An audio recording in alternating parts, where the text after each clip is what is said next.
I was gonna watch this video from Mike, from our friend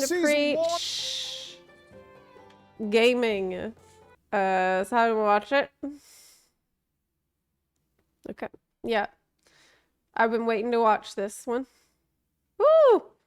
Okay, let's see. Season 1 is in the books. The World Soul Saga is underway and Metzen asked you to come home. So how is it looking? Rating's done. Mythic Plus is done. We've explored the delves. Nice find! Ansurek lies dead at our feet. And now we're getting ready for the next content.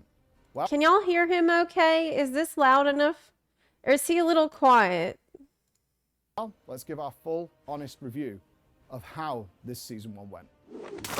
Let's start with the launch, already mired in controversy with the paid bonus early access. I want to be clear, when it comes to MMOs, I'm fine with pre-orders giving you early access because those are the guys who want to dive in straight away. They don't want the FOMO, they're going to book time off work, and there's nothing worse in a game that is actively pushing character progress to see everybody else progressing and you can't, because you can't shell out the extra dollars in order to join in and have fun. So you recorded this before the incident, didn't you?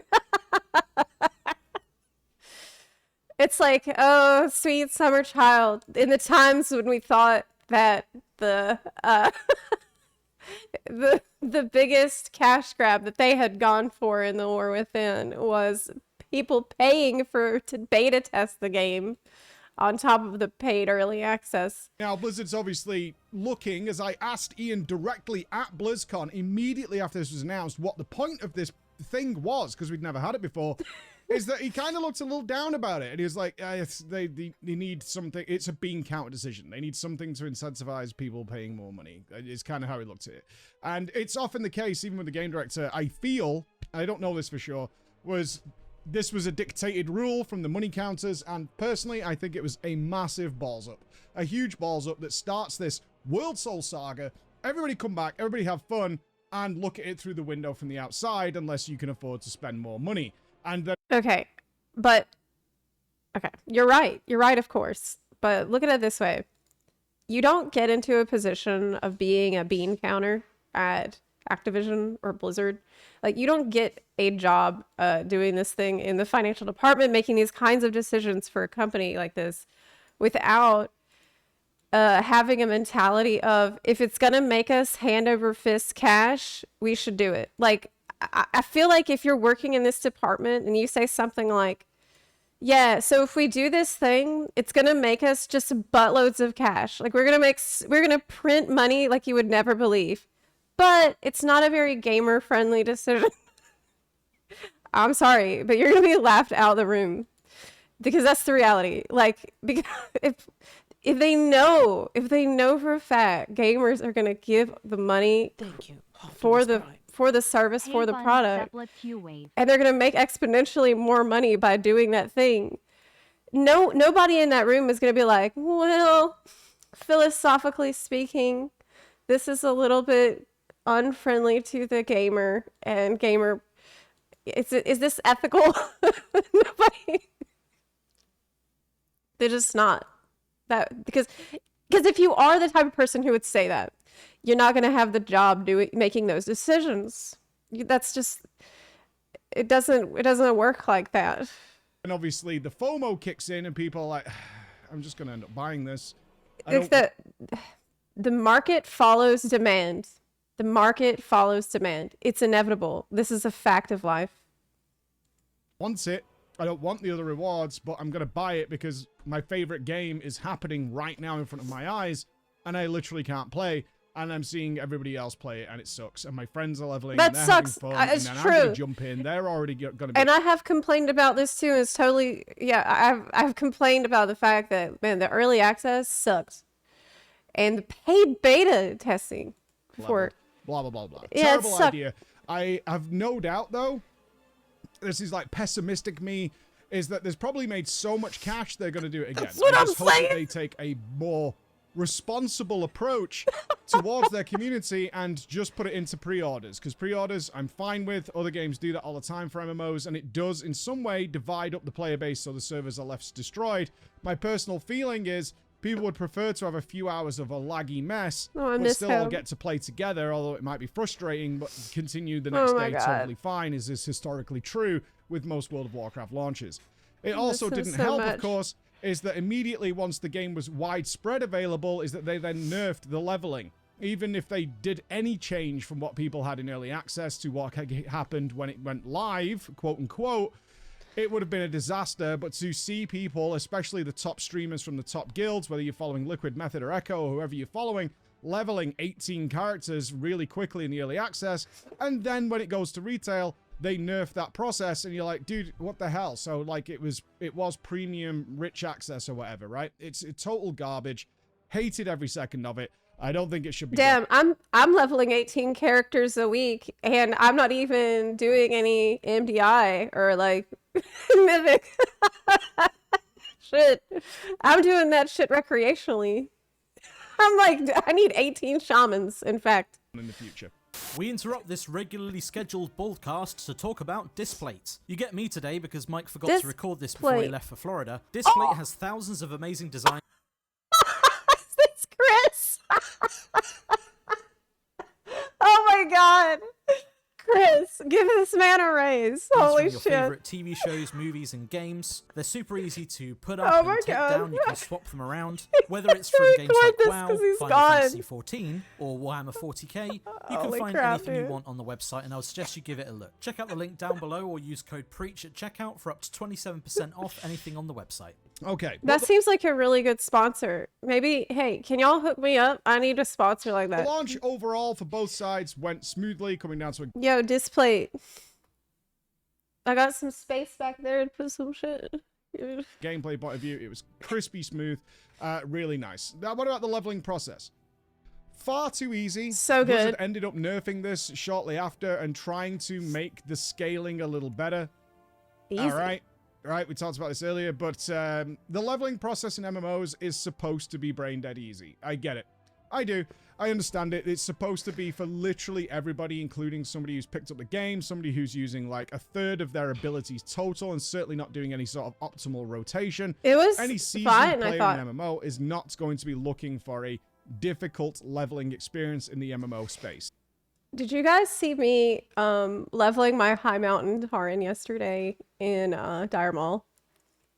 Did you notice that we had a mythic boss at the end because I forgot to put gear on?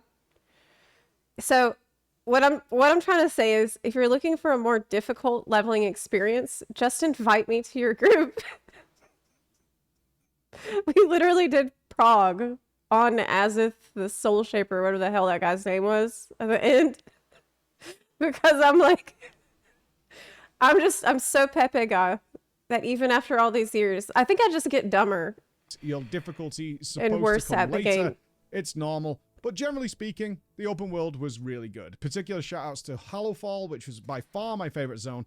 And considering my review in the alpha, I actually much prefer Ashkahet this time. I thought this was a much better play, and the Ringing Deeps was substantially Ashkahet's better my favorite. than It's the first time best. I played it on the alpha once it had It's been played out. Dark. I will say the story is a massive step up. Let's talk about the story for a second. W It is story. a huge step up. It's certainly not the pinnacle of MMO storytelling. That title is still firmly held by Final Fantasy XIV in the Hydaelyn Zodiac era. It is phenomenal. It's not there, but it's better. They did some really good It's ideas good. to try and engage people in the story who are traditionally not going to engage I cried, man. I actually cried a couple of times. with the story.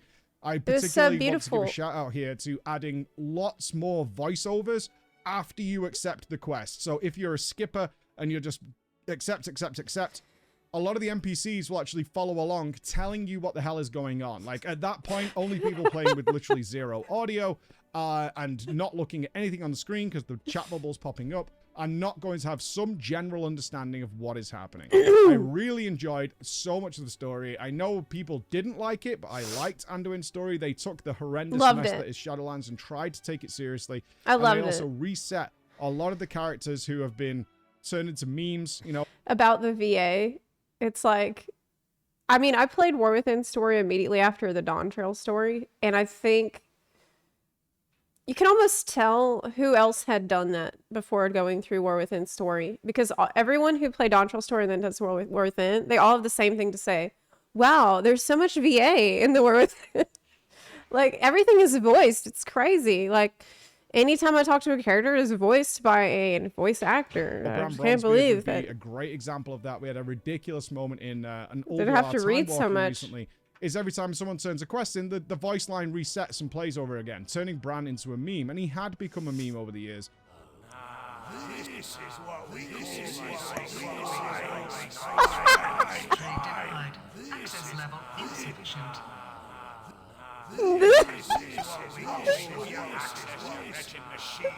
Here it is again. Norganon's key.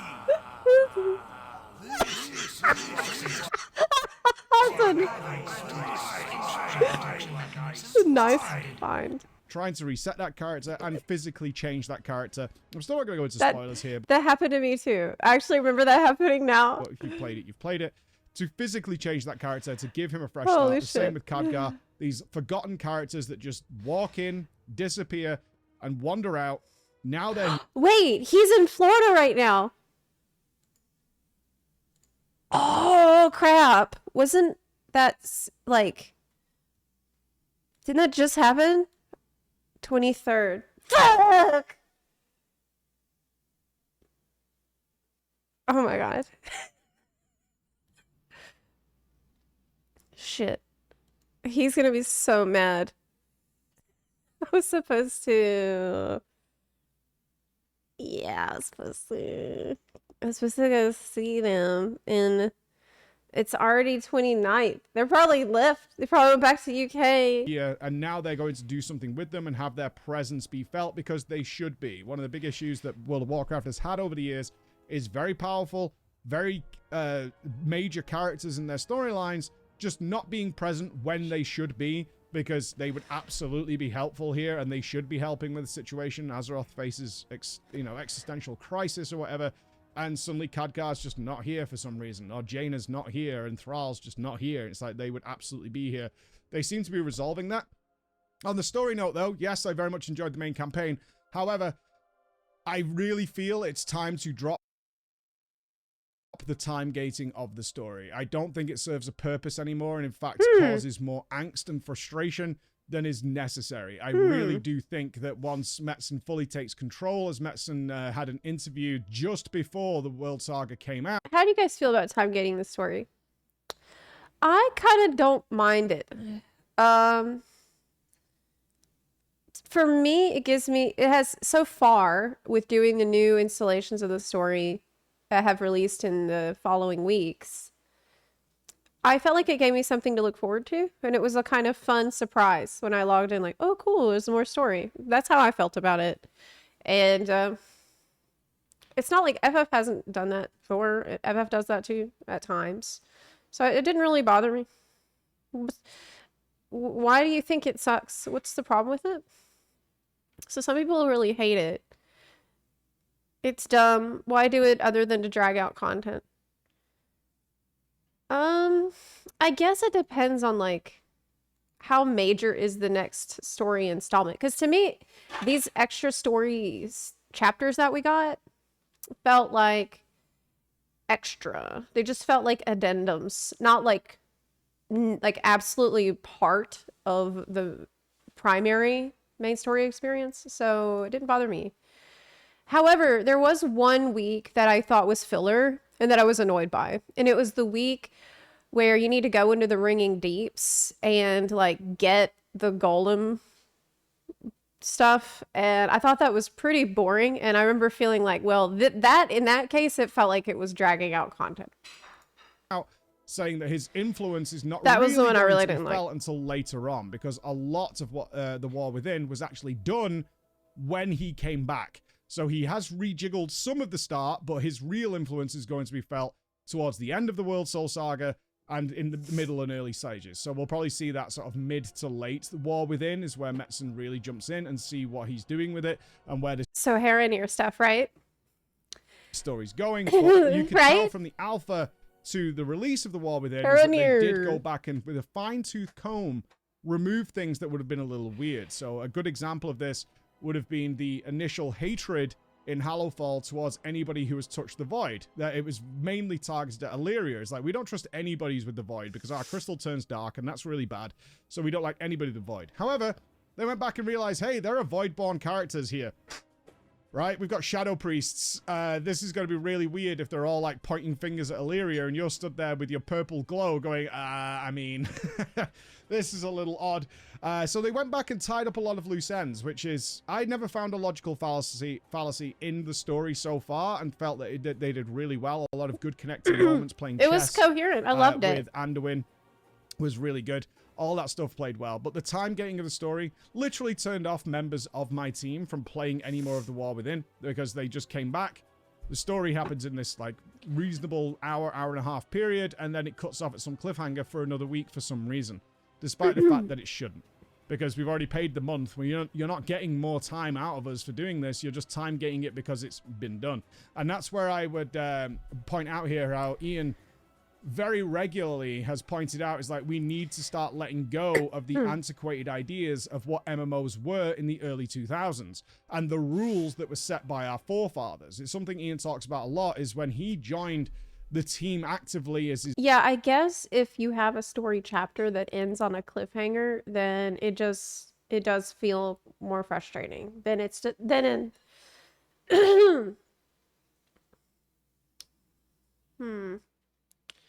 You also have to think about the time that people have to play. Like, what if you won't be able to play in the following week when the next chapter is going to be out, and you would rather wrap up the story before that? And if you're forced to wait because of this time gating, but maybe by the time you come back, you won't have the same story momentum that you had when you left off. You might have forgotten some important details that would have helped you appreciate the story more, and it can break up the flow of the story. So it's not like it's a TV show where it's like, last week in World of Warcraft, Illyria was, being really sussy, and Anduin had done a little cry, and Thrall held everybody's hand. It like doesn't give you a reminder of what happened last time. His role in Mists of Pandaria is he came into a lot of pre-established rules. This is how we do things. This is how it is. Would you watch that? I would. Yeah, I would. Done. And now we're in the 2020s. Like, these rules just no longer apply. The gaming sphere as a whole is so different. You've got games like I'm wearing here, like Path of Exile, etc., that are just sat there for free, that are offering hundreds of hours of content, and you need to be able to catch up with that. Final Fantasy XIV, once again, is offering like most of its game entirely for free until you get to the late stage. It's several hundred hours. We need to drop a... Have you heard of Final Fantasy XIV, where you can play through the entirety of Realm Reborn and the award-winning Heaven's Word and Stormblood expansions up to level 70 for free without any restrictions on playtime? Oh my god. You know what? I think I have heard of that game. Yeah. I think I've heard a little bit about it. I might have even tried it at some point. Away these antiquated hard and fast rules when World of Warcraft was the king supreme on its throne and start doing away with it. And one of them I think they should absolutely get away with is the time gating story. It needs to be done in a better way. It leads to people forgetting the details that have just happened, and then they go and do a load of Mythic Plus or open world content, and then they come back and it's like, oh, now we're catching up with the story. There are certain things that I'm fine with time gating, such as finding the relic memories to go down and figure out, oh, this is the history of what's going on here. Those are cool, something to look forward to. Yeah. But in terms of the main story and the Horde and the Alliance arriving, that should be part of the continuing story of when you play. I'm not expecting a 40-hour story campaign from World of Warcraft, but if you want us to be caring and interested in the story, stop time gating it. It's very, very frustrating. So those are the basic things. Let's talk about the endgame and renown. Okay. I really liked that the focus wasn't on capping your character. In fact, or completing all the zones. It was just doing the story, and then the endgame opened up regardless of what level you were, and you could get going. Very little was actually tied behind being level. I do think, and I think this is obvious to say, that when it comes to the time gating, another reason that they do it is to make sure that people have reasons to stay subscribed, and that's the point of the practice that they do. And this is the overarching philosophy that they put in almost every piece of content that they make. They ask themselves, how can we set this up so that someone whose sub is going to run out, like they might think twice about just letting it lapse. What if we give people more reasons to, it's like, for them, I think for Blizzard, a worst case scenario would be what happens in FF14, which is people will go through the story and then unsub because they've seen all the story and they're waiting for the next story. And now but in WoW, then you have the opposite situation, which is, okay, well, then we're going to give you little pieces of the story bit by bit, so that way you feel like you gotta say stuff, you know. There's not much of a middle ground there. So those are all the basic things. Let's talk about the Endgame and Renown. But I think if I had to pick one, and I might get hate for saying this, I think it's better to have systems in place that make people want to say subscribed, because it keeps people in the game and it keeps people in your guild and like being present and around. I liked that the focus wasn't on capping your character. In fact, or completing all the zones. It was just doing the story, and then the end game opened up regardless of what level you were, and you could get going. Very little was actually tied behind being level capped. That was a great idea because it allowed people to start working on other things. I liked that they had the access to the epic rewards, the early gearing process from Renown, basically just by playing the game normally while leveling. I had access to all of that stuff. You can, by the way, just like wait until you're ready to come back and do a bunch of story all at once. You know, that's an option too. If you need to unsub, it's not like that story is gone forever. You can come back and just do it all. Or you can do it on a separate character too. You can go through the entire thing all over again on a separate character if you forgot stuff, which just I've done. Naturally by playing the game. And then if you want the fancy rewards, you want the extra things, that's the stuff you're going to be doing later on. And that's stuff that's not super relevant to your character in terms of power progress or anything along those lines. That was super nice. I really enjoyed it. Yeah, that's nice. I do like the Arshkahet stuff. But Love one it. thing, and all the, I do not like the event in the top zone with the party, with the theater performance. What? Once again, and this is going to be a continuing thing throughout this, World of Warcraft suffers so heavily, and we're going to come back to this in raiding, with many players on the screen, and it definitely needs to be fixed. Whether this is the World Soul Saga is leading to a revamp of the engine at the end, or... I like the theater event. I've done it a few times, and I've never been annoyed by it. I think it's fine. WoW 2. I think it's as good as like the chef thing from Dragonflight? No. It's also not as good as Super Bloom because the rewards are not as interesting. But it's still, as an event on for what it is, it's fine. Something along those lines needs to happen because as days and years pass, it's just getting worse. You get more than 20 people in a room, it's a nightmare. Soup was more fun. Falls apart and the game is practically unplayable, and that's not something you want. The product is not fit for purpose for what they're trying to deliver. One thing I do point out here, and I think is something that doesn't fit into a particular section, is that World of Warcraft still does not offer a reasonable player challenge outside of the Raid and Mythic Plus sphere and PvP. And I think... Raid, Mythic Plus, PvP is where the challenge is. Oh, are you going to talk about Delves? Oh my god, I know. I'm so disappointed about how this turned out. I mean, not like devastated, but I see so much potential that has gone untapped. And I had imagined Delves to be... Well, he's going to talk about it, so I'm going to shut up and let him see what he has to say. That's a real shame. I assume he's going to talk about Delves. While I understand the leveling process is, of course, accessible for everyone, there should be more things that are a really good challenge, which probably leaves us to Delves. Yeah, right? okay. Yeah. Delves are fine. They need iteration. Right Yes. now, they're kind of purposeless once you pass a certain gear level, which is very easily obtainable. There's not much point in going past 8 at all.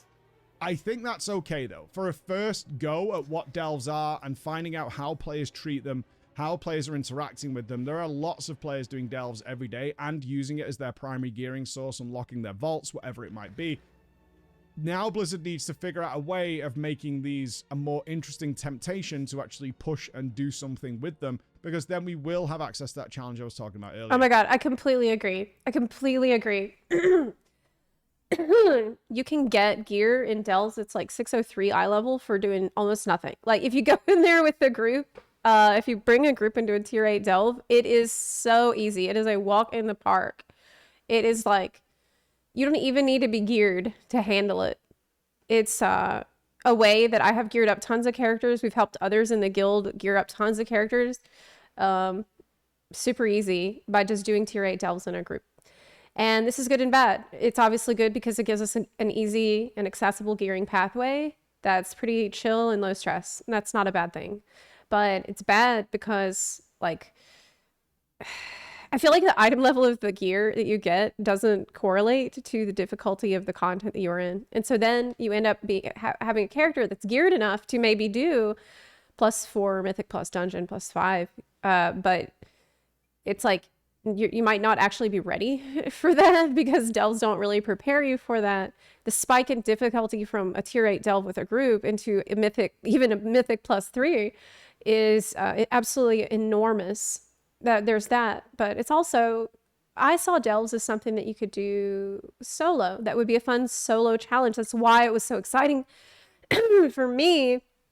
And whenever they first announced it at BlizzCon, I remember thinking, oh man, this is going to be such amazing stream content. Like, I'm just going to do so many delves. I'm going to treat it like Palace of the Dead. Like in FF14, you can actually treat Palace of the Dead as a stream content, and I usually did, where I would go into the highest floors and push and like just constantly be learning. But I thought delves would be maybe an even more accessible version of that because it doesn't take you 20 hours to get to the highest floors. You can just hop in. It's a 15 to 20 minute experience and you can leave. And so I was really hoping it would be a place you can grow and improve and really push and get some great rewards that correlate to the effort you put in as a solo player. But that has ended up not really being the case because of the fact that it's so much going in with the group trivializes it, and it makes it so there's really no reason to go in there by yourself. If like you don't get anything special for going in there solo, there's not even like a cool title or anything for clearing and pushing to the highest difficulty solo, and so it just feels pointless to do that.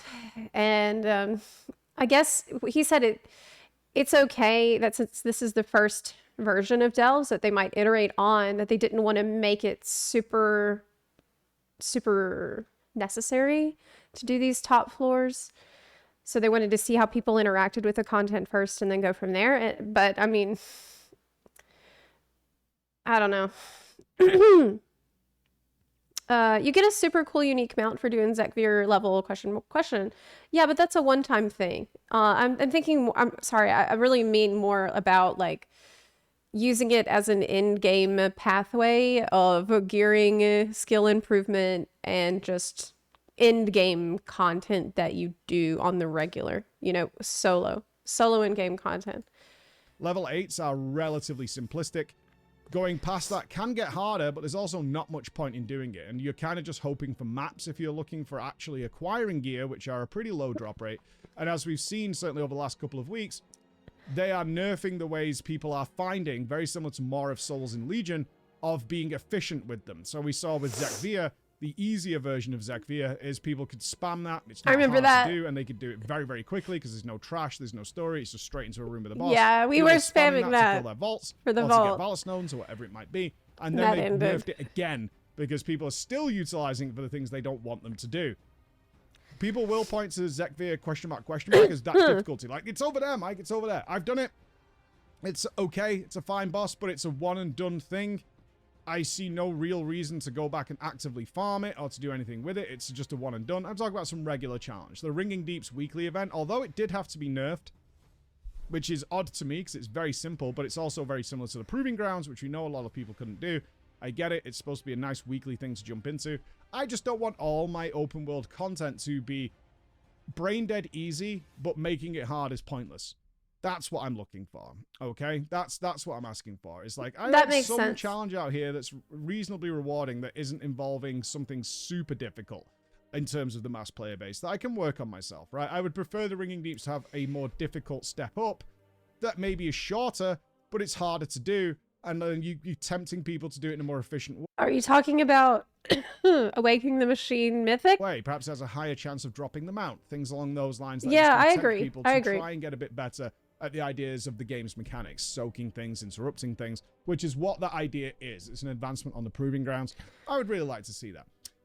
I want to move on to the thing that I hate the most in the War Within, and I really think needs changing, and changing pretty damn quick. And it's going to be an interesting point to see in the comments here, because this falls into the weird category that I have dealt with for well over a decade of producing content in MMOs, is that if you get it, you think it's fine.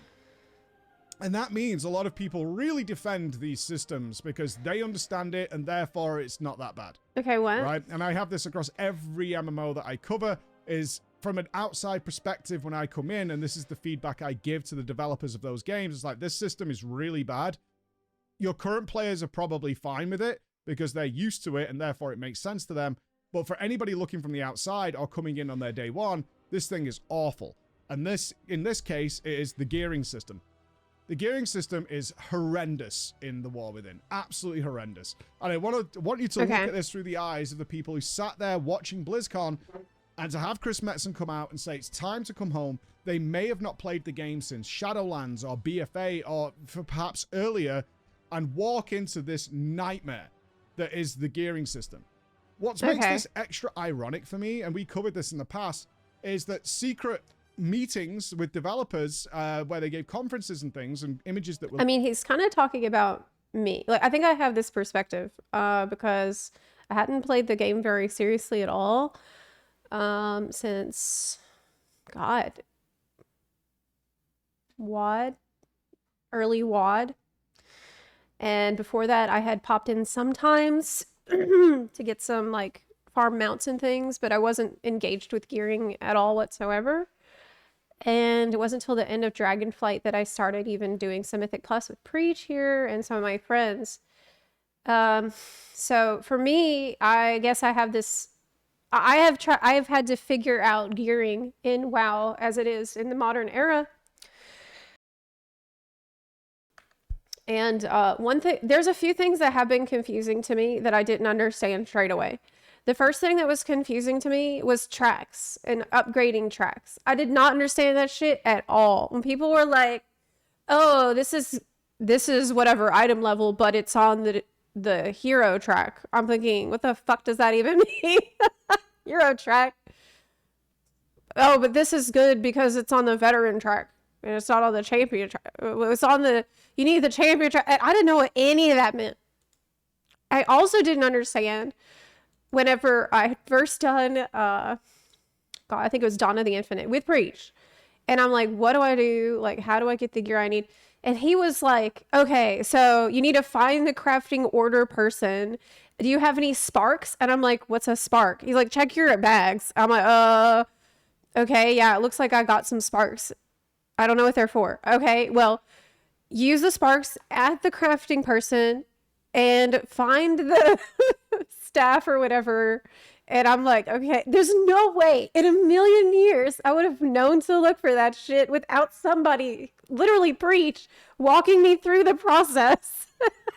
And he's like, oh, and make sure you also get these missives so that you can customize the correct stats, substats for your staff so that you're going to make sure that it's... How the fuck would I figure that out? I wouldn't know that. That's insane.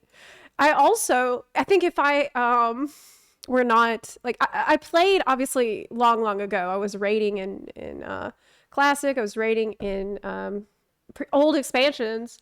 And back then... I remembered it was important to enchant your gear and put gems in your gear. So that's the only reason I know to do that. But if I hadn't played back then, you can bet I probably wouldn't have any of my gear enchanted. I wouldn't have any gems in my gear because the game doesn't tell you about that either. So yeah, I mean, from my perspective, there's a lot of stuff that was very unclear to me. I needed other people to explain, and that's bad. That's a problem. Leaked showed how much they hated the Wrath of the Lich King badge system because it was producing too many badges. That was like 4 badges by the end of the expansion, and they considered that way too much. And now we're here with many levels and tiers of crests, multiple pathways of gear to I didn't know what upgrade that was. I was like, what is crest for? He also... Preach explained to me what the catalyst system was. Combinations of Valor Stones for some reasons, and I don't think I need to go into too much detail about how frustrating You the don't, 'cause I Valstone already did. situation is. I already did. I get what it's supposed to do. It's trying to make sure that their world is active and alive because you have to go and do this damn basic content to get this stupid currency. But it's a limiting factor in upgrading your gear well beyond it being necessary because it's open world and silly content that rewards it. You're so far past that. And yet still it persists in being like, you still need it. And Blizzard needs to be a little careful with this because they're falling back into the Shadowlands trap via a different door. What? Let's not forget that by the time we got to Shadowlands, along with its myriad problems, is one of the issues people had is like, I just had relentless amounts of chores to do all the goddamn time. Yeah, And it right. was the only thing to do. And I just kept having to go round and round and round these goddamn circles. I had to go and save the souls. I had to go and do this every day in order to keep my character up to date. They're doing it again via the Valorstone system. They're like, well, yeah, well, you don't have to do any of the round, right? You don't have to do any of that. But you kind of still need this thing. And they're falling into the Azerite trap again. And they need to be very careful not to, like, over... It's nowhere near that bad, but I see what you're trying to say. But I don't have a problem getting Valor Stones personally. I have too many, in fact. I'm usually capped.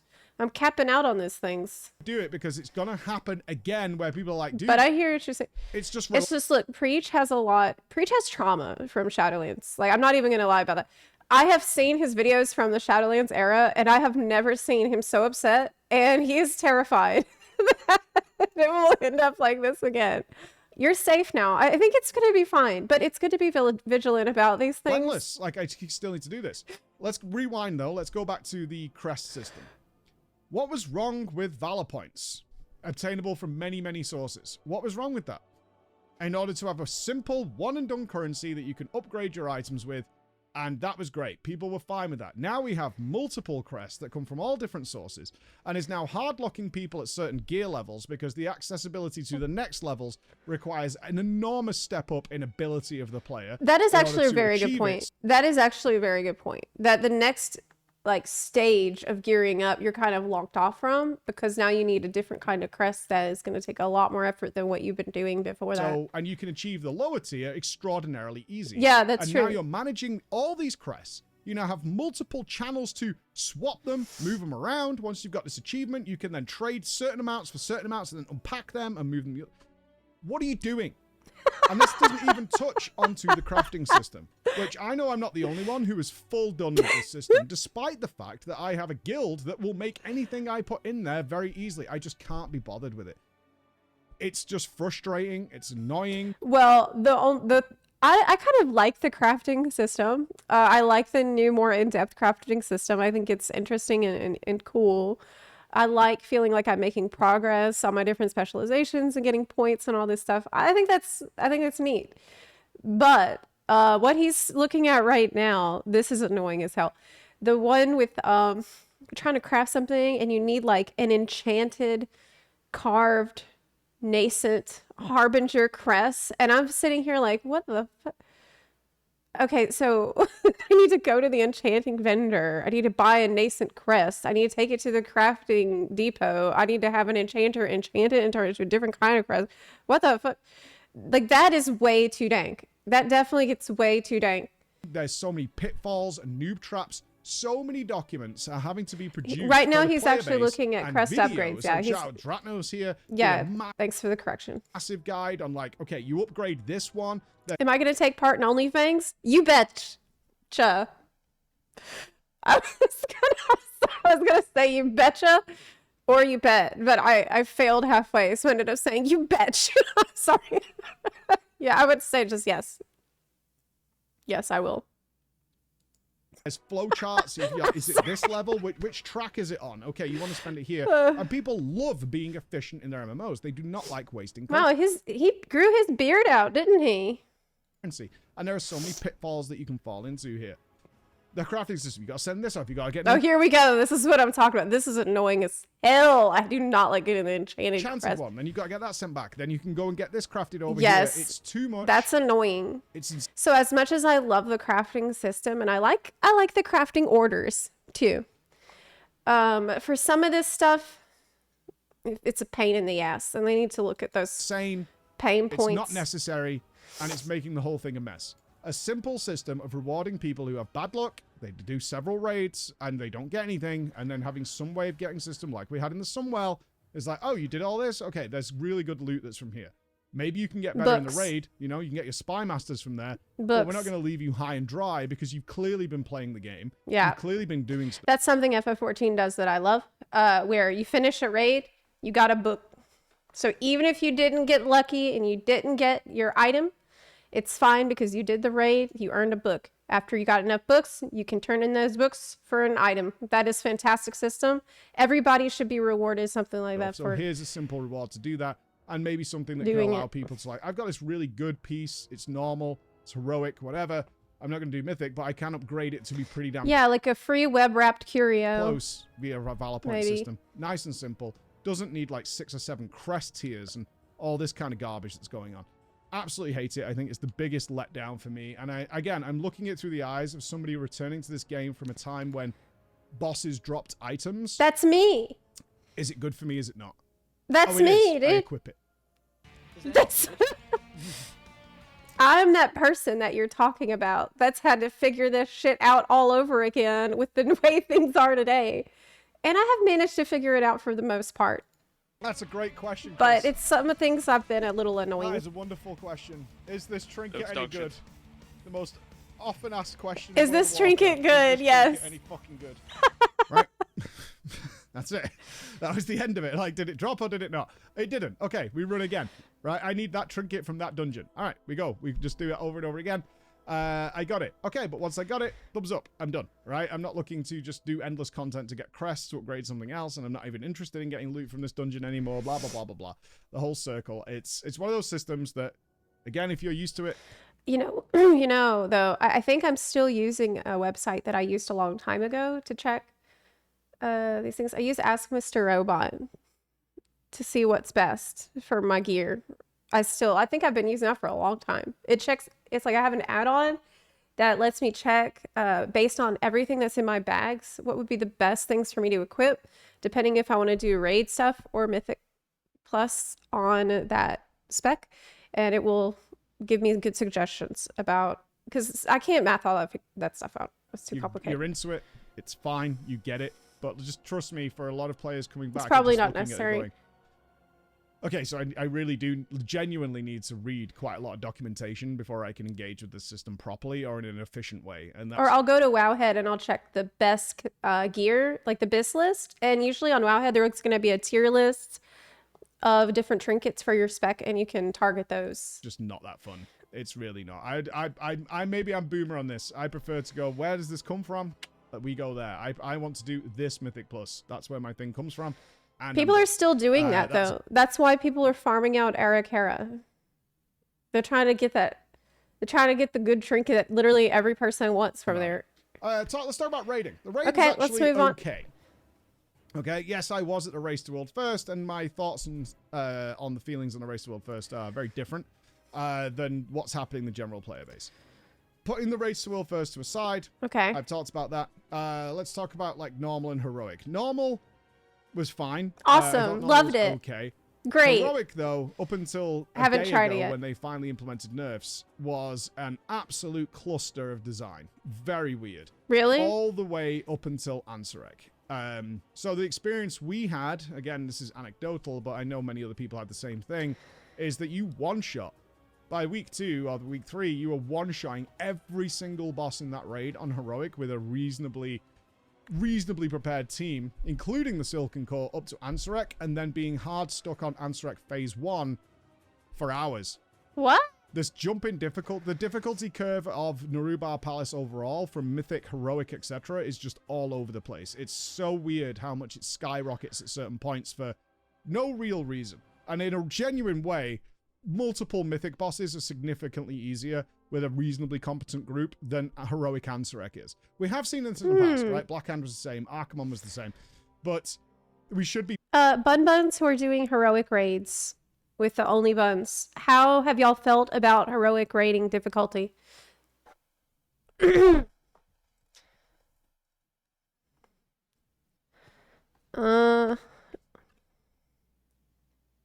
all over the place. Uh-huh.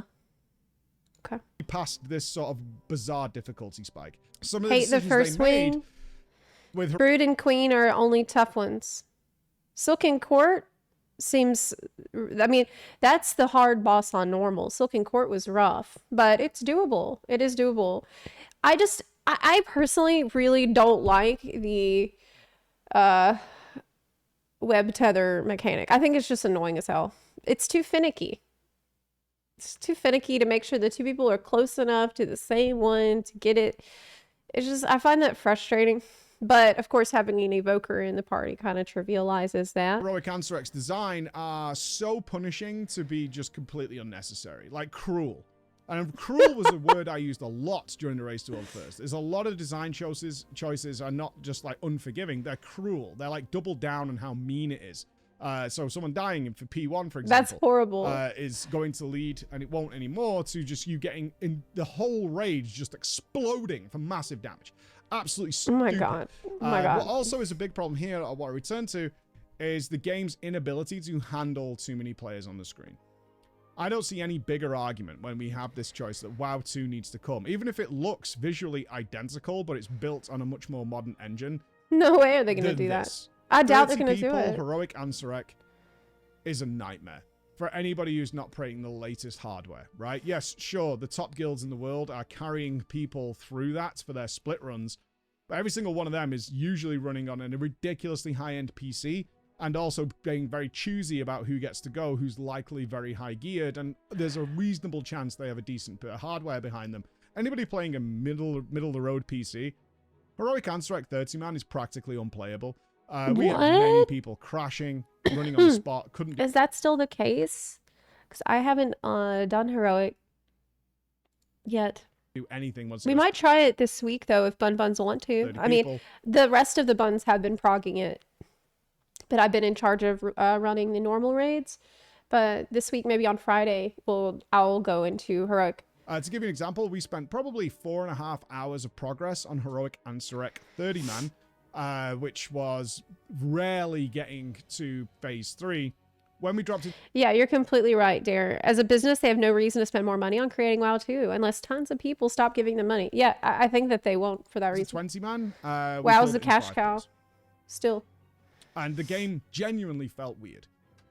Weird on the pull, that it actually played with reasonable amount of frames. Like, even 30 frames was crazy. On my PC, which is very powerful.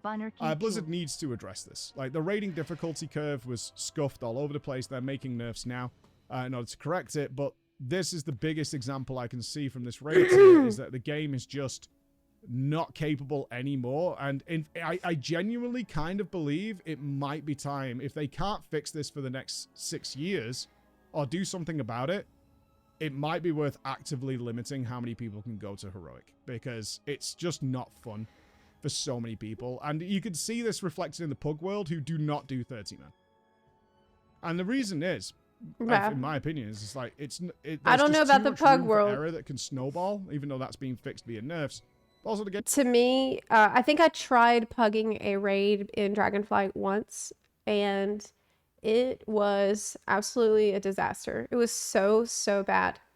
I think it was a Mirdrasil, and we tried to get the raid together through Party Finder or whatever, and people would come for one boss and everybody would leave, and then you have to reform everyone again, and then half those people will leave, and then you get to the next boss after reforming it all again, and then that boss, if that boss is even slightly difficult and requires even one brain cell for you to progress past it, people give up after the first try and everyone leaves again. It was horrible. It was just horrible. I hated it. I'm never going to do that again. The game just doesn't play very well. It's not fun. It's not interesting. You're playing just it was so tedious, stupid mess all the time, and it's not fun at all. They need to fix it. And we Yeah. just fucking Good job. There we go. Oh. Boom. God. That felt great. Oh, Played up my mind there. thank Holy you. shit. Let's see Mike get all the loot. I do want to mention Mythic Plus briefly in my thoughts here, although I will say this. Mythic Plus has been the least interesting thing I've engaged with in the launch of the war with it. What? For several reasons. Crazy. I'm kind of over it, personally. Oh, what? Running dungeons over and over again. Oh my god, this is so crazy to me. I love Mythic Plus. In fact, I think it's probably the most fun thing that I've been doing lately. Glad people really This is so insane. We have such different perspectives. love Mythic Plus, but it's just such another endless road to go on. And considering that doesn't really interest me at this point, is farming crests, getting score, those kind of things don't really appeal to me as a gamer anymore. Oh my god. It's a system I've barely engaged with. I've done a few like 5s and 6 and then just left it there. I had no interest whatsoever to do any more of it, and so I haven't.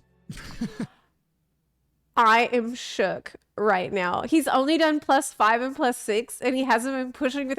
I should totally get him to help carry me through Mythic Plus, and I can make it more interesting for him. What I can say is obviously from the Why is she so shocked is the majority opinion. Is it really? Damn. Well, I don't pay attention to what people are saying really about the game that much on the forums or on Reddit. Like on Reddit, I look at memes. I'm kind of insulated from general opinions about shit. forums and from the feedback is it's not in a good place. They're trying I would love to start pushing keys, Todd. to correct But it. I have so much to learn, and that's what's been fun about it for me. I actually, to me, what's really fun about Mythic Plus is that every time I go in there, I leave having learned something new. Like, for example, this dungeon right here. I did it, and I remember on this, the boss that makes abominations, there's trash before him, and I learned that one of the trash will fixate on you, and if you get, it's got like, it will hit you even though it seems like it wouldn't be that close to you, and that was something that I learned. You need to be super far away from the fixate mob. I learned about, there's some of the trash will summon these like green orbs that are super dangerous, and that's fun. I love leaving the dungeon, and I have all this new knowledge. It's gonna help me next time. Maybe that's why. Maybe he knows it all, and there's nothing left for him to learn in there. Some nerfs.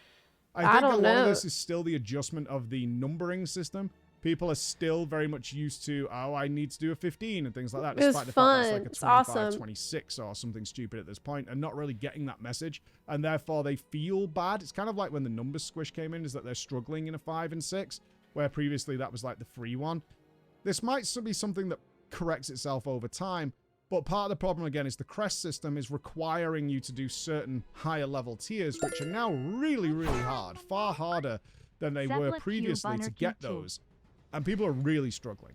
Because the Mythic Pluses are obviously not balanced. The dungeons are never balanced in terms of which one's easier, which one's harder. The affix This boss is kind of stupid though. change is a good change. This It boss is still fighting. leads to It's so many stupid. issues within the sphere of complex. Monetus is 0. Thank you for the 39-month resub. And Ultimo Baron, thank you for subbing. Vine Apocalypse, thank you for the 113 bits. The Wolf Moat, thank you for the 22-month resub. Lady Omega, thank you for the 18-month resub. I really appreciate y'all's support of the stream today. Complexity that some people just can't meet, but they still want to advance their character, and now they're ending up stuck in that endless loop of I can't get into a dungeon. When I do get into a dungeon, it wipes and falls apart because the dungeon key is too hard. Yes. Round and round. Now, pugging Mythic Plus is fucking terrible. Okay, maybe that's the reason I have such a bright and sunny attitude about Mythic Plus dungeons, because I go in with my friends where it's safe to learn, it's safe to make mistakes, it's okay if the key gets borked, it's okay. No one's going to freak out. Everyone's happy to spend time together, learn, and grow in the process. And that is why it is fun as hell. If you do it with random people, it's probably the worst content imaginable in the entire game to do. Like, people will be at your throat. People will lose their shit because you tripped and fell. Like, they're trying to catch up with the tank who's running ahead at full speed. If you trip and fall, you're kicked. Goodbye. That's it. Like, people are ruthless in there. It's like every bun for themselves. A Dude, negative experience. I wouldn't do it. Not fun. Something Delves was supposed to solve for some people and just haven't met the mark yet. So Yeah. it'll be interesting. As we move along the World I Tour wouldn't do Saga, it with random people. the future for me needs to address a few things that are still the antiquated things of the past. I think that's still their biggest issue. I think the gearing system definitely needs reevaluating, relooking at, and just simplifying, cutting down, shredding down. I think a lot of people would appreciate that, in my opinion. I think we would definitely like to see Delve. Yeah, he's got some good points. I didn't even realize how annoying the gearing was because I just have gotten used to it. Be pushed a little more to make them more tempting to combat the idea of Mythic Plus. It doesn't need to be as rewarding.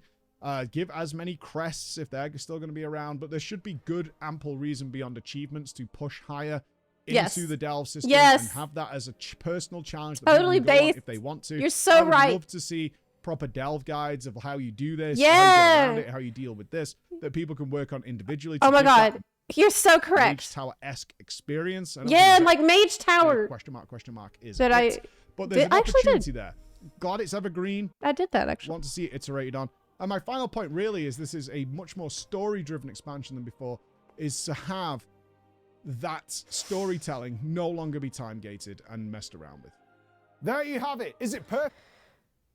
Perfect? No. There's lots of ways they can modify it and change it, in my opinion, but I imagine some of you disagree with some of the things I've said, and I would love to hear that different point of view if you would be so kind. I have disagreed with a couple of things, and I have said it in this video react, Mike.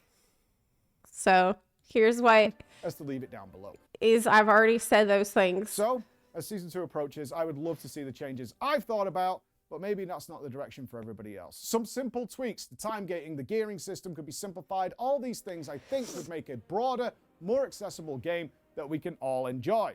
Well, let me know Really what you good suggestions, though. Solid suggestions overall. Cool. Okay, well, I'll give you a link to this video. Zep is ahead of the curve. No, not yet. I don't know about that yet. Maybe. Great video.